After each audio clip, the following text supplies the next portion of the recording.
Difficult Realities is an Elite City Media podcast. If you're interested in more information, make sure you follow us on Twitter at DifficultPod. Subscribe to our official YouTube channel, and keep your eyes open wherever you listen to podcasts for more episodes. No matter what you're listening on, make sure you turn on notifications so you always know when a new episode is posted. And most importantly, remember that while this is an opinion-based podcast, it is also backed up by evidence and facts. Or in other words, this podcast is Difficult Realities.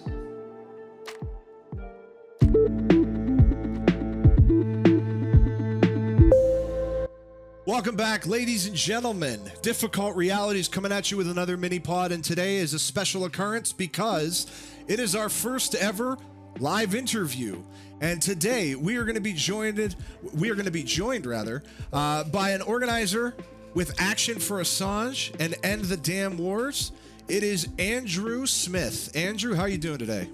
I'm good, buddy. Thank you very much for having me on. Hey, no problem, man. I noticed End the Damn Wars on Twitter a few weeks ago, and I knew as soon as I saw the page, I said, I got to talk to these guys because we've done episodes here about Afghanistan. We just did an episode today about 9/11 and the resulting surveillance state that came as a result of that. So we're totally on board with the platform context, and we wanted to give you the opportunity to talk about the platform and talk about the things that you guys are trying to work through. So to get us started here, sir, again, we want to thank you for joining us for our very first interview as a podcast. It's an honor to have you here. It's an honor to be here. Hey, man, absolutely. So to get us started, why don't you go ahead and review the specifics of your platform with us? I know that you guys have posted things like End Regime Change Wars, End Unconstitutional Military Operations. Why don't you go ahead and talk about your platform with us? Absolutely. So it's more than just a platform in and of itself. The idea of putting together what we called our list of demands was that's all you have to agree to come to the protest, right? To be involved, to organize more specifically for the protest. That if you care about these specific issues on the specific topic of End the Damn Wars, let's come together around that. Because we live in a world where we have a lot of ists and isms that no one knows what they mean. People label people with them completely inaccurately, or words hold different meanings to different groups of people. Like the word capitalism, socialism, communism, libertarianism, and anarchism all mean different things to whoever hears those words, right? Even as far Absolutely. as saying statism. Absolutely.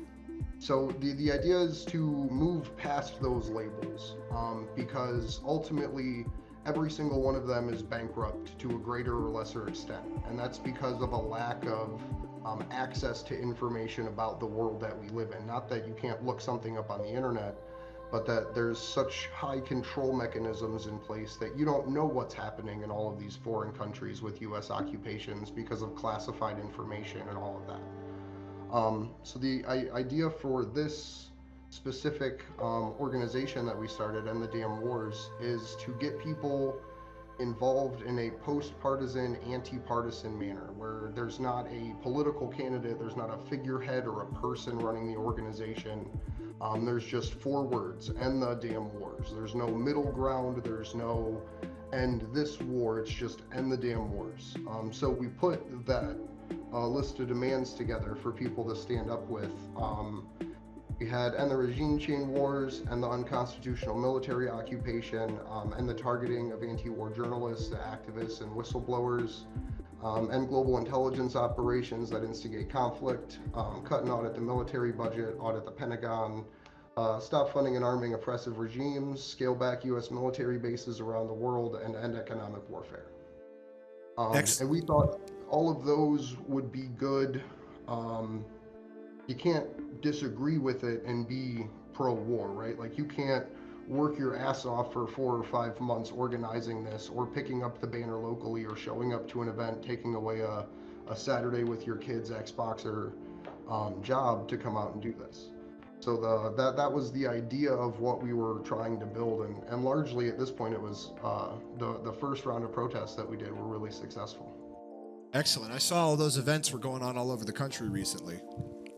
Yeah, on September 11th, well, in DC, we had a weekend of events, but around the country, we put out a call to action and said, hey, if you're a disenfranchised political organizer, if you're someone that worked with whatever group over this summer, if you're someone that worked with whatever political candidate for the last however many years, right? Um, Join us in pulling people together to end the damn wars. And we got, not counting Washington D.C., which was our like flagship kind of event, we had 12 cities across the country pick up the message. And it wasn't just like one person that organized. It's one person that started it. In a lot of places, you had one individual, like Arizona, I guess would be our best example, where you had one person in the Libertarian Party contact one of the co-chairs and say, hey, this is really cool. We should put on a protest for this. And they said, yeah, absolutely. And then they talked to one of their partner organizations saying, hey, would you like to get involved? And the people there said, yeah, we'll get involved and help promote and organize this. And then the Green Party of Arizona reached out to the Libertarian Party and said, hey, can we get involved? And then the Socialist Alternative Party, and then the Communist Party, and then I don't know if you know who they are, but they're like a decentralized anarchist network, the Boogaloo Boys. Yeah, Um, we've heard of them. okay, so they put out, they're like, hey, look at these events, right? And like, for example, Magnus worked his fucking ass off to help build these local events, help build the events in DC. So the idea was, and what happened across the country was, we had 13 events organized by every ist and ism that there is that doesn't reject human life, but not around the ideas of an economic policy or political philosophy or some book or article, right? Just around the raw idea of ending the wars. Here's what we think should happen. See, Awesome. I think that's totally cool. Because I mean that's what I'm about, is working together with people, man. And instead of pushing people away based on just some kind of uh like you said, an ist or ism, like if you didn't read this book, you're not welcome in my crew. That's, I mean, we're at a point now in society where you've got to accept more people than you reject, is the way I feel. And that's what it sounds like you're saying too, Andrew. Absolutely. Um, because so the whole model that we use started with, I also organized and co-founded a group called Action for Assange. It's basically the same premise, but in trying to secure Julian Assange's freedom. Um, and it was a is a model that we've used pretty successfully as far as building support and like being able to get groups collectively. And it's something that we saw used in the same process and manner for March for Medicare for All, where it was essentially a small group of online activists that came together that just said, hey, if you're a disenfranchised political organizer that still believes in this thing, organize an event for it and we'll promote you. So it's like a growing revolutionary model to use, while being occupied by a global surveillance state. Because for Julian as a great example, on April 11th of this year, it was the 2-year mark of when he got taken from the Ecuadorian embassy to Belmarsh prison. And we organized 55 events around the world in 36 different countries. Um, and that was a massive show of support for him that brought him back into the headlines, that got people actually caring and talking about his situation again. So I'm excited to see the first time that it has been implemented for a different idea, like ending the wars. Because we had, I believe it was 4 international events, 2 different ones in London, one in Berlin, and I can't remember where the other one is off the top of my head.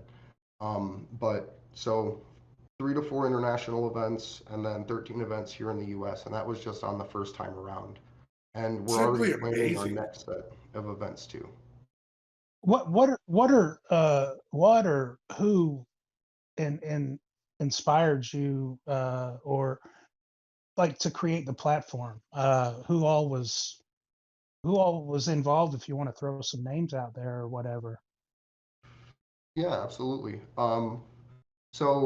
Magnus, if I don't know if everyone knows who Magnus is, Yep. but Yep. yeah, he was one of the big people involved. Myself a little bit. One of the key people, her name's Kimber Maddox, Yep. I know of Yes. her on too. Twitter. Mean Panda, some people may know her by. But she's really the person that pulled all of this together, that helped draft everything, that saw the process of getting all of this built and put together and branded in a way to make it the way it was. And then we had other volunteers like Paula and Beth and a few others behind the scenes. But really, it was the core central organizing group, because what we do is we essentially rent an Airbnb. Like we crowdsource, rent an Airbnb for 2 days longer than the protest, so that way we can get T-shirts made and buttons made and banners printed and hung and all those fun Very things. wise. And so our group in the house was six of us. The one night we got up to eight. Daniel's another awesome guy that was involved. So that's basically our like ability to say, hey, this was the core group of that. So that was a lot of fun. That's Um, cool. Awesome. Hey man, So I gotta. yeah, go ahead, Sorry, guys. I got a question for you. Yeti's got the next official question on the list, but I was curious because of our episode earlier today, it being so topical. I was curious if you and your organizations, or even just you personally, in the same way that you support action for Assange, would also support action for Edward Snowden. Oh, absolutely. Our stated mission is to secure the freedom of Julian Assange, and at this point, remove the legal precedents that have been set internationally in this case. But we support across the board whistleblowers, Reality Winner, Daniel Hale, Edward Snowden, Chelsea Manning. We actually held a protest 2 weeks outside, 2 weeks before she got released from her prison. We had held a protest outside of it the last time she was put into jail. So that was a Excellent. really cool, yeah, that's just a cool like thing. But um, it's an across the board thing for journalists and publishers. Like the thing that I hate the most, and activists in general, is the media. Like let's say CNN or whatever will prop up some political prisoner in Russia and be like, look at how bad this is, and then some people on the internet go, yeah, well, that's not that bad. Look at what's happening to this guy. And the thing is, it shouldn't be happening to any of them. And we Exactly. do what we call the numbers, which we don't have Edward Snowden's number listed on here. But essentially, what it is going through and this is on the vigil. So let me rewind to give context. Sorry. We host a online live show for the last 115 weeks just to continue to raise support about whistleblowers and journalists that are being prosecuted, but specifically focusing on freeing Julian. It's called the Free Assange Vigil. But one of the things that we do, and it's in honor of the Vietnam era war reporting, is go through the number of days since journalists or since specific events have happened around Julian Assange's case or the case of whistleblowers. And I haven't updated my numbers for the show yet, so I'm going to do my best to do math off the top of my head. But do you mind if I run through them? It takes about 2 or 3 minutes. No, man, we're here for you. Okay, Go cool. for it. Yeah. So this is, I think one of the next questions is like, why do you do what you do, or like, what made you so suspect of the military? And I guess this is my reason for being anti-war. These numbers are 7 days out of date, so I apologize. I'm not going to try to do math on the fly. But we have 3,927 days of illegal and arbitrary detention for Julian Assange. It's been 891 days since the WikiLeaks founder was trafficked from the Ecuadorian embassy after being sold for a $4.2 billion loan from the International Monetary Fund to the nation of Ecuador. It's been 252 days since Vanessa Breitzer's January 6 ruling denying Julian Assange bail after personally ordering his release and ruling no extradition in his case. It's been 1,482 days inhumane pretrial detention for the alleged Vault 7 whistleblower Joshua Schultz. And at least 1,040 of those days have been spent in special administrative measures, which is a really special kind of torture in the US. We have 890 days since the political persecution of Ola Bini started at the hands of the Ecuadorian government. 102 days since Commander X was illegally taken from Mexico and rendition to the United States.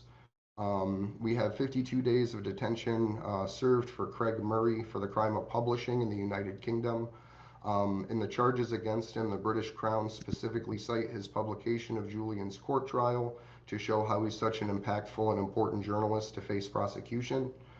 98 days, this is the good news, so that's a lot of dark, heavy shit. 98 days since whistleblower Reality Winner was moved to house arrest and is expected to be put on parole on November 23rd. We have 550 days of freedom for Chelsea Manning, who still streams regularly to Twitch. And we have 200 days of freedom for Jeremy Hammond, who is the Global Intelligence Files whistleblower or hacker that released information. That's fantastic that you have all that information so well organized and can distribute it so cleanly and easily that even a layperson in politics can understand why it's a problem. Yeah, so the whole idea of that, reading those, because that like personally it like that's a lot to hold and process and think about regularly. But the idea is in the Vietnam era, it wasn't the war reporting that ended the war. It was soldiers throwing hand grenades into officers' tents because the culture of the United States supported that in such a way that those soldiers came back as heroes. And the idea is to do the same thing, but in the information war that we're facing right now, where you have whistleblowers and journalists that are figuratively throwing the hand grenades into the tents of their officers. And they should be supported. It should be cheered when anyone releases anything, whether it's Reality Winner or Edward Snowden, whether it comes from WikiLeaks or even The Intercept, as much as I hate The Intercept, right? Whistleblowers should be celebrated and honored for the work that they do, because it is with great personal sacrifice. So that's the whole idea behind reading those numbers and keeping them up to date and kept together, is because there's so many crazy things that's happening, but what about our ability to communicate accurate information without facing legal prosecution? Right on. So our next formal question is actually, since you answered Yeti's question for him, is going to come from it's going to come from I still have a question that goes in part of that. Perfect. Yeah. Is there a moment in time where it like just kind of clicked for you, where you were like, wait a minute, this is some serious bullshit? So there was 2 points that happened back to back. It was seeing the footage of Julian being taken out of the embassy. Okay. That was because, the whole world existed like before that. But that was that image, right? I literally had the picture of Julian sitting on screen putting the peace sign up as he got hauled away in the van as my background for like 2 years on my computer. Yeah. But the other one was I arrived in Washington, D.C. Julian got taken out of the embassy on a Wednesday. I called off work that Friday to go to Washington.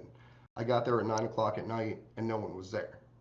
Like, no one was at the British embassy protesting. There was no one at the Supreme Court. There was no one outside the FBI building. Like, there was no one outside the DOJ building. Nobody protesting. Okay. And through my political organizing, I had known Lee Camp and a bunch of other people. Not to I don't want to put everyone's name out there, but I knew a bunch of other names. Right, just a bunch of other media influencers. So I messaged them and I was like, "Hey, where's everybody at?" And they were like, "Oh, I think they went home at about 8 o'clock." And 3 years before this, we lived through Occupy, where there were people literally taking up physical space because something happened, right? And Julian got taken out of the embassy, and then no one stayed. Right. And so that got me thinking, because I had a 8-hour drive home at that point. Like, okay, well, this is the situation. This is what we're facing. How do we beat this? And I guess it all went from there. It's interesting. I like hearing the immediate need for a sort of foot on the ground response from you immediately upon hearing the news. So yeah, I mean, that's what I thought news was for. Like, that's why I thought we had it. Maybe once upon a time. Yeah. So Spittin Hey, has our next formal question. yeah, my dad's a Vietnam vet, and his dad's was a World War II vet, and I was just wondering if any of the members of your group were service members, or if you guys had any family members that helped you uh, along the way, and opening your eyes up to the the the terrors of war. We have a handful of us. I'm not myself. I don't want to talk like I'm one. I'm not a service veteran. The most I did was I was like a drill instructor at a junior ROTC program in high school. Hmm. Um, but as a group, we have two or three direct members that are veterans. I believe Magnus being one of them. And then we have just a lot of people behind the scenes that we work with that are military veterans. But personally, in my life, one of my best friends is a 6-year Navy veteran. So it's the and I want to clarify something too. And not that anyone even asked, but I feel like it's always important to say. And this is my whole personal opinion. I don't think that soldiers at war are necessarily at fault. Like there's specific things that specific people do. But a large part of it is trying to get accountability for the officers and for the John Boltons of the world, Right. that wrote the rules of engagement. Because, and Magnus actually was one of the people that kind of, I don't know, gave me this, I not gave me the idea, but had talked to me about it. Um, we use our literally best, most hardest working, devoted people to send off into deserts to fight for oil, right? We don't take those people and mold them to be movers and shakers of society anymore. We don't give them an avenue for anything except throwing them into the desert or putting them in a European country to continue an occupation.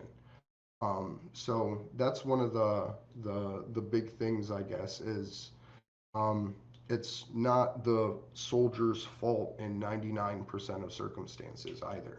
Those are Yeah, the people that realize what's happening most times and come home carrying the trauma of war. But Right. the And then officers and the people calling the shots literally just get to keep going with just the stress of maintaining an empire rather than the scars of battle. it seems like we well, don't even well want to help said. them when they get back either. It Right. seems like we're content to let them be homeless or let them be jobless or let them be whatever other thing might help get them back to normal. We're content to let that go, it seems. I think they base some of them on going into prison afterwards as well, so that helps feed that complex. Wouldn't shock me. There's a lot of ex-military in the prisons. Yeah. So We Yeti have, has. Oh, go ahead. Sorry. oh no, I was just going to say you have, I think it's something somewhere between 40 and 60% of the military, sorry, It's all right. said that the reason that they joined is because college. Like it's, yeah. Yeah, and just they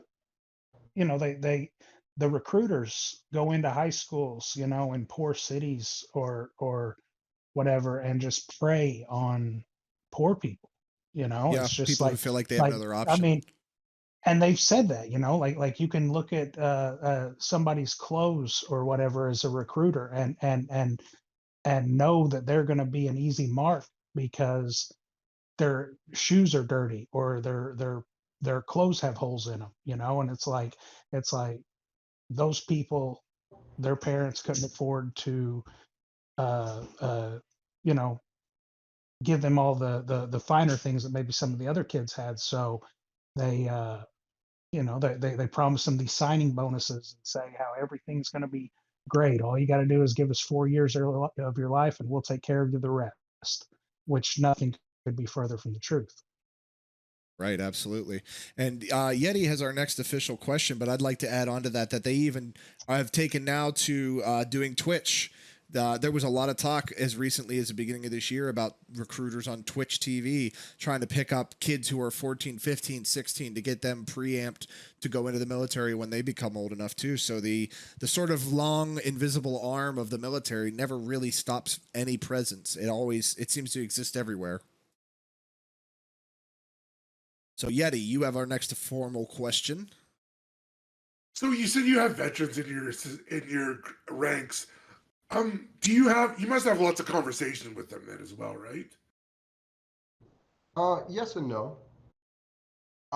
I guess it would just depend on, like, we don't really talk about, I've never asked any of them aside from like my personal friends, which aren't really involved in organizing at all, Okay. about it. So I've never asked them for like their personal stories, I guess would be the. Okay. Do they ever challenge kind of what you're thinking, or are they like, pretty much on the same lines as you for thought process with wars now? I mean, it's generally along the same lines. It may be for different reasons, but it's the same outcome. Which is the goal? Like you just want the eventual outcome. It's Yeah, and it's not that it's even like different for the reasons why. Like it's when they explain their position to me, I agree, and when I explain mine to them, they're like, "Yeah, that makes sense." But we both just came to the same conclusion through different life experience. yeah. I think that's a really great answer. Thanks, man. So obviously, with the political nature of this, because unfortunately war has become politicized, there's obviously the chance that you guys have run into political opposition, and I'm wondering, have you ever come into direct conflict with any pro-war politicians? Um, Pro-war politicians, no. Like we have a small internet battleship, I guess, Right. but we never really directed it to try to take out, digitally speaking, a politician or anything like that. There was a weird scuffle we had with Paula Jean Swearingen, but Really? that was like mostly a misunderstanding. But it was just a thing, I guess, happened. But we haven't really, and that was Action for Assange Days. Paula Jean actually turned out because she's now organizing outside of the political process. I don't know if you know who Paula Jean Swearingen Oh, is. oh yeah, definitely. Yeah.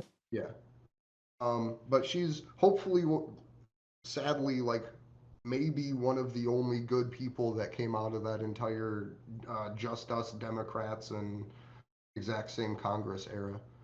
So shout out to Paula Jean for actually turning out, organizing, and chanting "fuck the FBI and CIA" with us. That's Um, cool.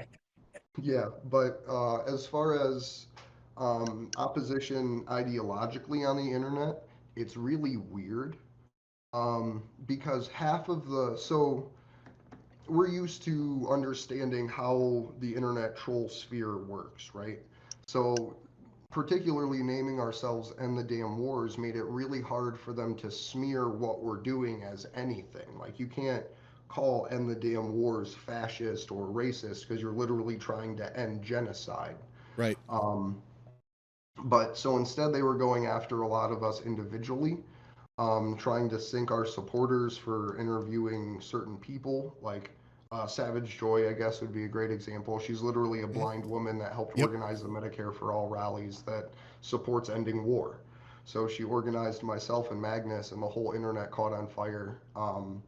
One of the Arizona group, they actually had someone from the neoconservative Action Party or some shit come out like dressed as like Mr. America with his America mask on and his America flag, and it was, and they even went up and talked to him and like, hey, do you want a bottle of water? Like, we appreciate you turning out. Like, you may have a different point of view, but thank you for expressing your opinion too, like type shit. So, um, the thing that blew my mind though is there was a group of people there that were filming us, and I don't care. Like, I think it's funny. Like, I'm an old school internet troll, like 2006, 2007, 2004 internet troll kind of thing. Um, so when fucking someone posted a video of me giving the last 2 minutes of Martin Luther King's mountaintop speech, where he literally tells the FBI and CIA fucking kill me because I'm not stopping, like in Martin Luther King's way of saying it. Because this was shortly after Martin Luther King was threatened by the FBI for cheating on his wife. They like bugged up his fucking hotel bedroom and they said, "Hey, if you don't stop doing what you're doing, which was organizing poor blacks and poor whites together, we're gonna fucking kill you," right? So he gave a speech and said, "I'm not stopping this, like, come fucking kill me," essentially. So I read Martin Luther King's speech, and the person videotaping it posts on Twitter that I'm reading a Martin Luther King speech like a certain fascist orator, and I'm like, how do you what? Like, how do you take a Martin Luther King speech where he's saying directly like, this is fucking tyranny, like kill me, you're not gonna blackmail me, I'm not gonna stop, and turn it into like, oh, this guy sounds like Hitler. Well, it's like So you said that blew my mind. I actually have that saved on my phone. It cracks me up. it's like you said at the top, you know, the labels mean nothing because they've been so diluted and saturated with everybody using them like weapons that they don't carry any weight. So anybody can call anything fascist. Because I'm a speech guy. Like I love the meaning of words, and that's part of the Same. problem. Is Same. fascism doesn't mean what fascism means. You know. Yeah, on our podcast all the time, these guys will confer that I stress when I say certain words. I'll say something like, "That's a very heavy word that I'm using right there to illustrate the point that that word means something." So I'm with you there 100%. Yeah. So spitting that is our next question. Yeah. Do you you know, like, since you were bringing up the all the online stuff, do you hold grudges against those people that seem to be pro-war? And what would be your message to them, the people that think that America is still like the beacon of hope and that our wars somehow improve society as a whole? So I don't. I think the position of being pro-war just comes because you haven't seen what the actual cost of war is. Yep, I Like agree. for whatever that cost of war term means for you as far as like weight of words. Um, but I don't. So dark side of my life when I was in like junior high, I guess, junior high, high school, elementary school. 9/11 happened when I was in fifth grade. My dad was very pro-Bush. I didn't understand the world. I thought the wars were good. As just like this ignorant, uneducated child. Found loose change when I was in my senior year of high school. The year after I graduated is when Collateral Murder came out, 2010. Um, so I don't think that anyone like okay, for nuance, I don't think any normal person, like if you're like a Gina Haspel or a John Bolton, what have you, you're excluded from this. But I don't think any like normal thinking person that would have a pro-war reflex when they see something happen in the world is a bad person. I think that's how society wants people to be through the way that we're conditioned Yes. with video games and like literal the military flies over top of the fucking football stadiums every goddamn game and shit. So if people are like, yeah, you know, war may not be that bad, like I don't think it's I think it's an ignorant position, but I don't think it's a position that you can't be like, hey, well, what about this aspect of war? Like, isn't this bad? Like, and be able Right. to have them eventually come to the same conclusion that like, yeah, these aspects of war are bad. That's I'm But like so like I'm sorry, but like the propaganda is so ingrained in them, yeah. is what I'm getting, you know, from Right. what you're saying. And I'm so glad to hear you say what you said in the way that you said it because I've always felt the same way. I felt like you cannot blame a person for being genuinely ignorant. You could look at somebody for being willfully ignorant, but as far as we don't teach the realities of war in this country. It's not beneficial to the people in charge to teach the realities of war in this country. And as a podcast named after the concept of difficult realities, I've always felt like a lot of people's opinions, like you said, are uninformed in this matter. That all they see is the pro-war propaganda on TV, the news media constantly arguing in favor of staying in war. You know, the Bill Kristols and the Paul Wolfowitz of the world constantly being television presence, talking about the need to stay in countries, or like we talked about with Afghanistan, the weaponizing of people's good intentions and movements like feminism to claim that if we leave a country like Afghanistan, then all of the women and children over there will suffer horrible fates under the Taliban when they are dead silent about the same atrocities happening in places like Saudi Arabia, who are political allies of the United States. So I'm so glad to hear you say the same things that I've been thinking for a long time.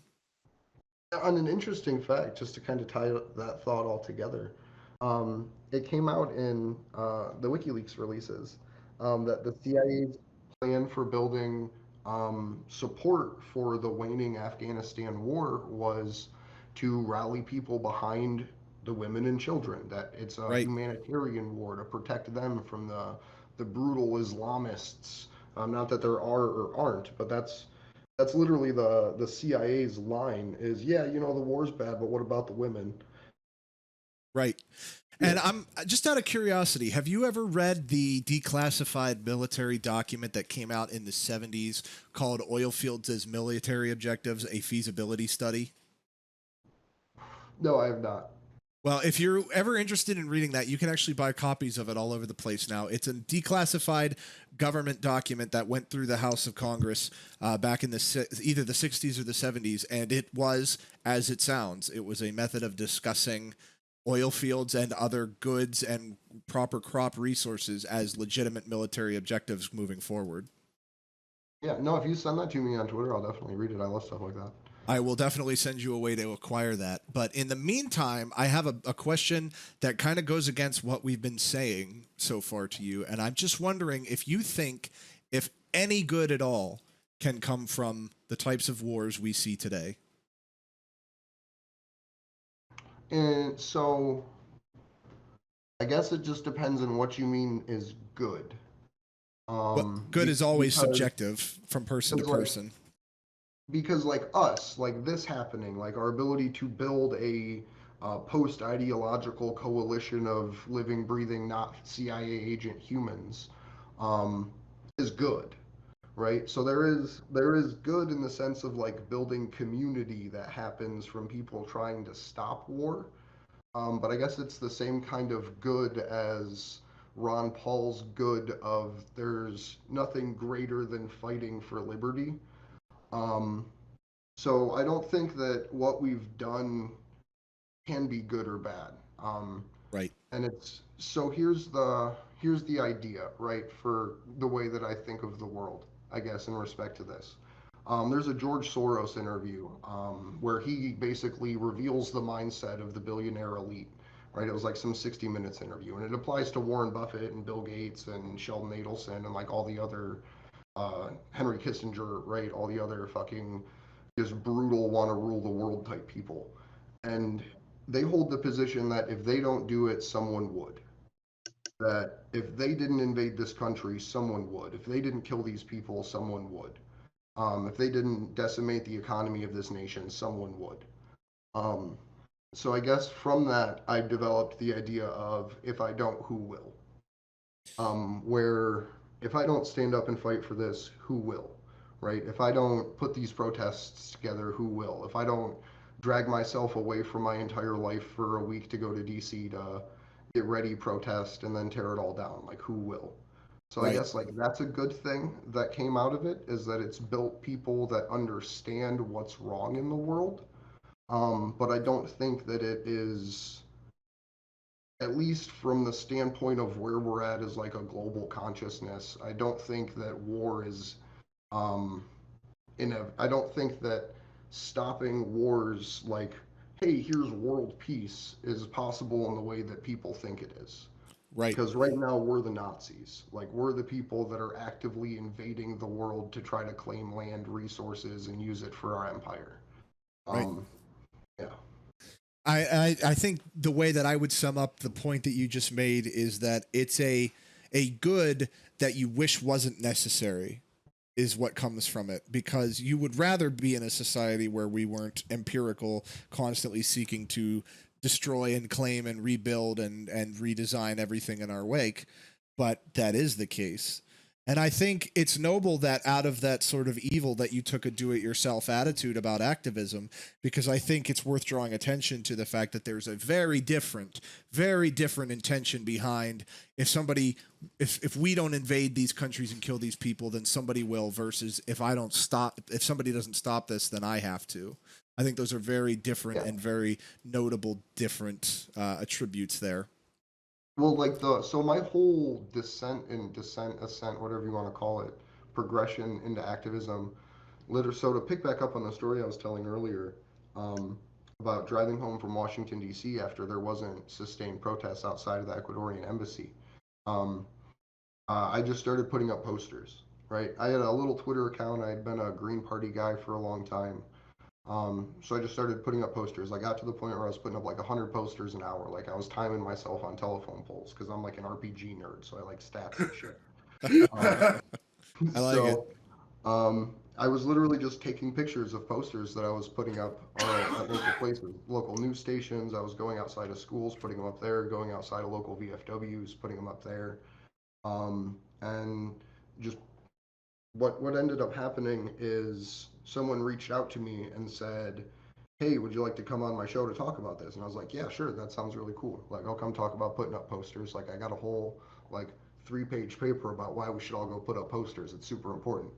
And they brought on another girl. Her name's, or not another girl, I'm not a girl. They brought on a girl named Taylor Hudak, who, shout out to her, is like moving hearts and minds across Germany right now and just got on as part of Last American Vagabond.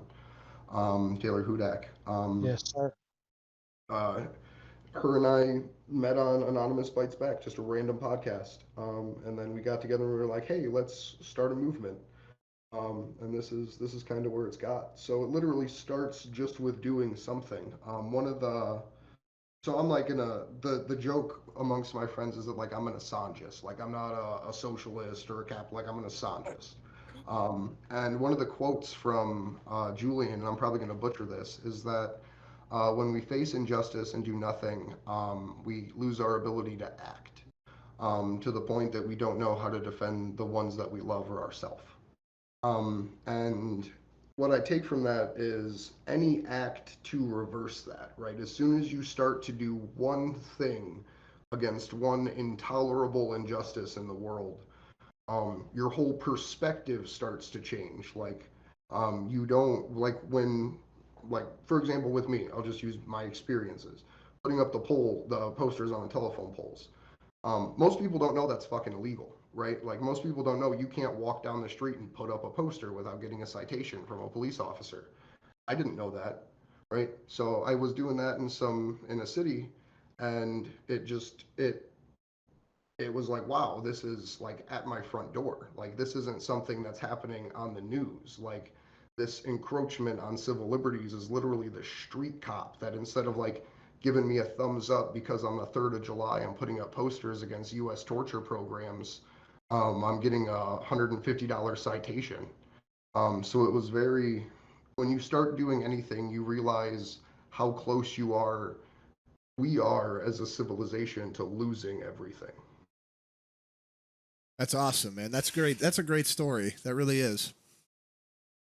So I guess my next question then would be a specific one. So I hate to make you do more math, but you're probably going to have to do a little bit more math. No, you have in your platform audit the Pentagon and cut and audit the military budget. So I'm wondering, because I would guess that we're probably going to align here, where would you like to see that reallocation of funds from the Pentagon and from the military happen? Where would you like to see that money go? So I don't care. Like to me, it's interesting. Like literally, like I don't care about where the money goes. I care about not putting it into war and surveillance. So like whatever happens after that, like that's democracy. Whatever crushes it is super super important to happen. So whatever the people choose to have, like I guess me personally, my idea is municipal banking. Having your local city be the financial institution for the people that need it. Your city funds the road program, so if something happens, it's not beholden to a bank for its debt, shit like that.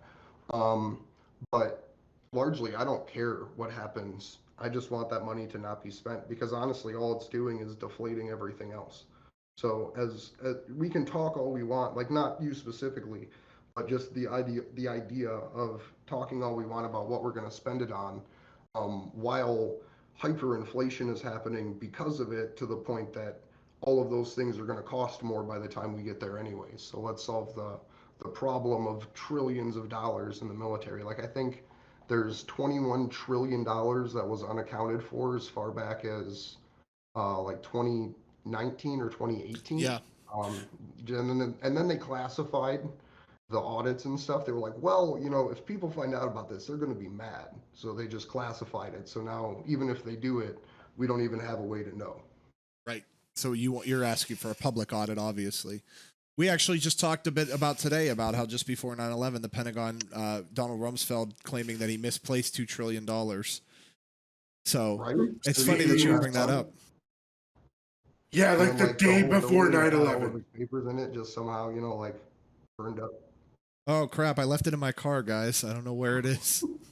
Computer bug, they were going around. Right. Crashed my system. They were causing all those artifacts to show Yeah. up on the air traffic control display while they had the programs running for the same exact thing that was also happening in real life. But to get back to the answer that you gave, I find that interesting. I get your point when you say that you don't care, and your point about inflation making everything else out of the ballpark expensive. But I've always found that education seems to solve a lot of the problems that lack of education creates.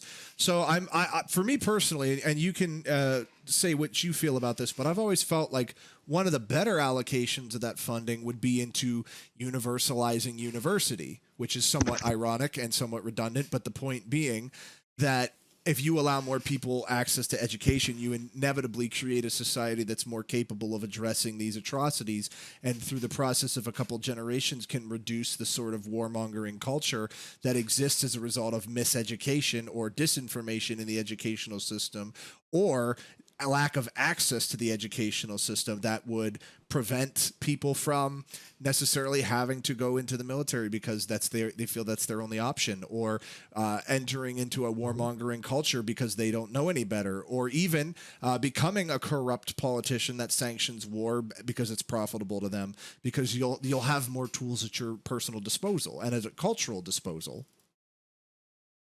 Yeah, no, I don't think that's a bad idea. Like I just like personally, I just have a whole different view. Like I don't think that power should be centralized. I think cities should have banks that are backed in whatever bullshit legal requirement there is. I think it's 10% cash, but then back themselves with gold and or cryptocurrency or whatever that city so chooses, and then use that to fund whatever local program, whether it's schooling, whether it's a local university, whether it's healthcare for everyone in the city. Because I don't think that, I think if we had a bank in every city controlled by the citizens, there would be a far more competitive environment for people to actually be able to develop systems themselves. Well, we'll have to talk finance someday on another show. Hey, 100% agree with real quick, that you were idea, talking actually. about That's one of the kind of... Sorry, there was a bit of a technical glitch there. It caused some delay. We'll go ahead with Spittin' since he started first.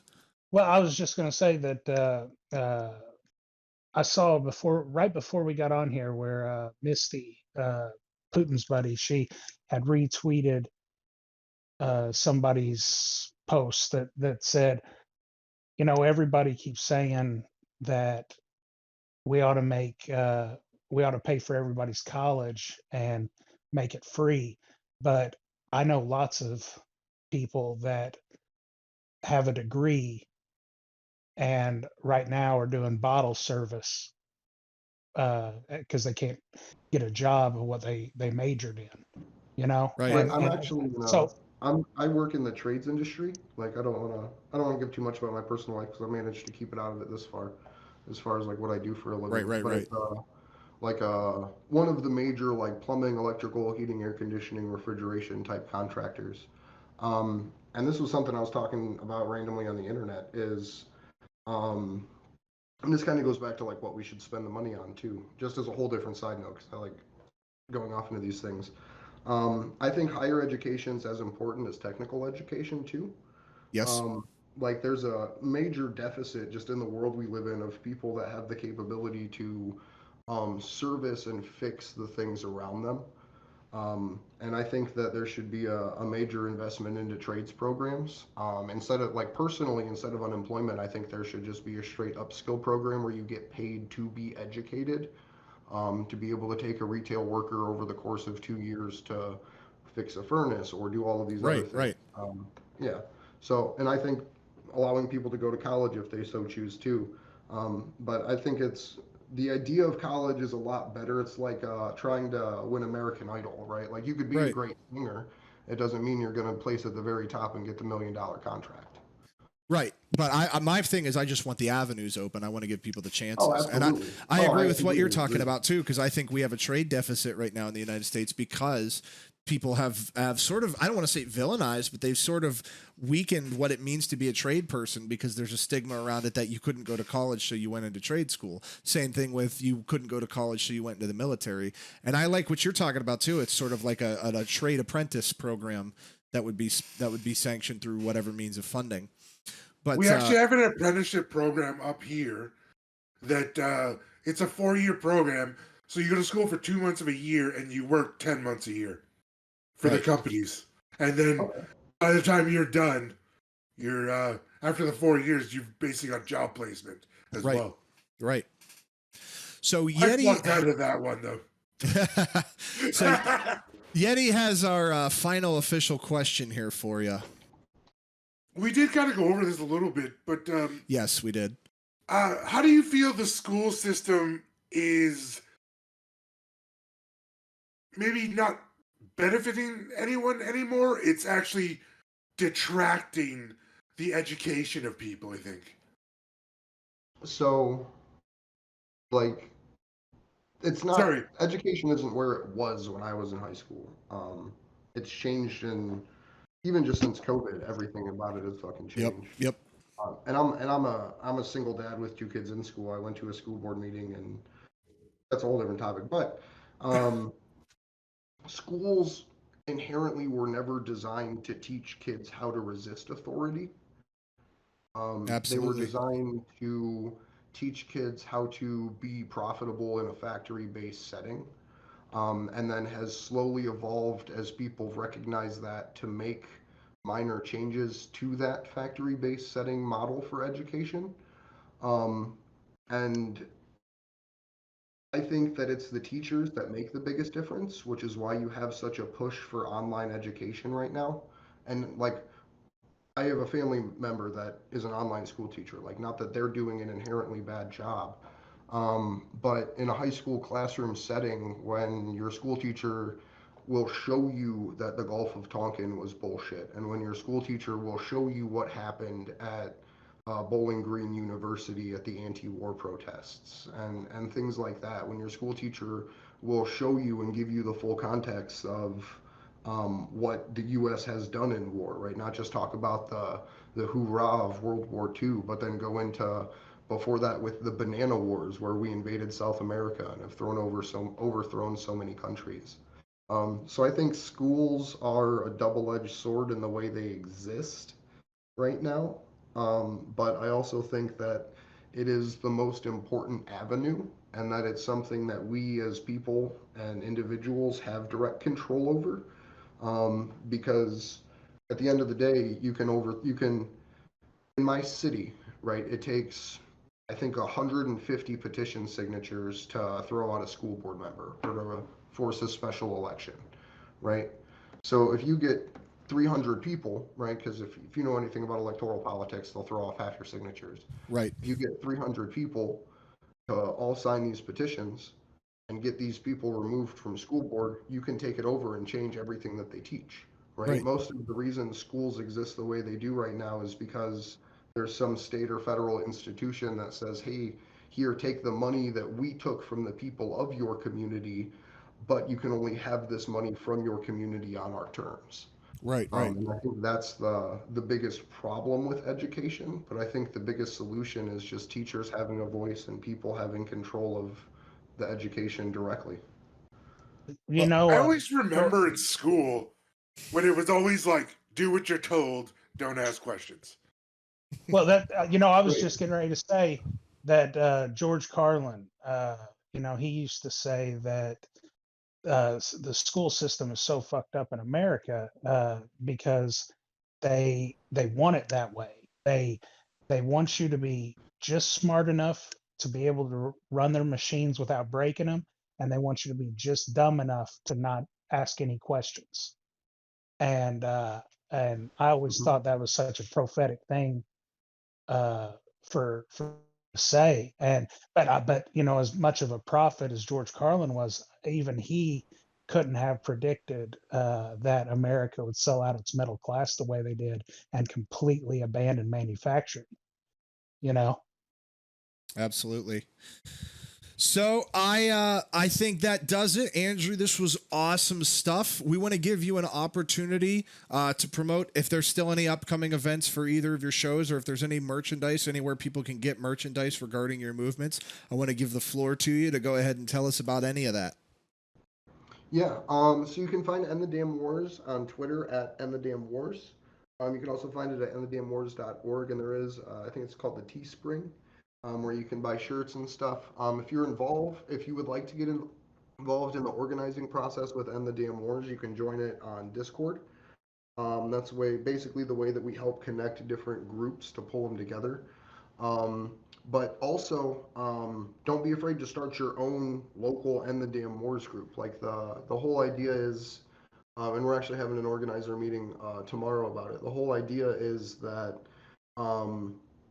like, we're not a national thing, right? Like we're not doing like fundraising for things to then distribute. Like we're not centralized. Like we're not trying to hold the messaging or hold the groups and have money dangling over their heads to do certain things. So we're just saying, hey, this is when we're going to plan the events next as the 8 people that were managed to be able to make it to the house. But each one of the individual groups is still organizing on their own in between that time. So hopefully we'll add more groups in. If anyone listening would like to get involved with that, just message End the Damn Wars on Twitter, or endthedamnwars.org. You can contact us that way too. Me personally, you can find me on Twitter at Andrew Zigmund, Zigmund. In about half an hour, I'll be going live with another free Assange vigil, and that's on.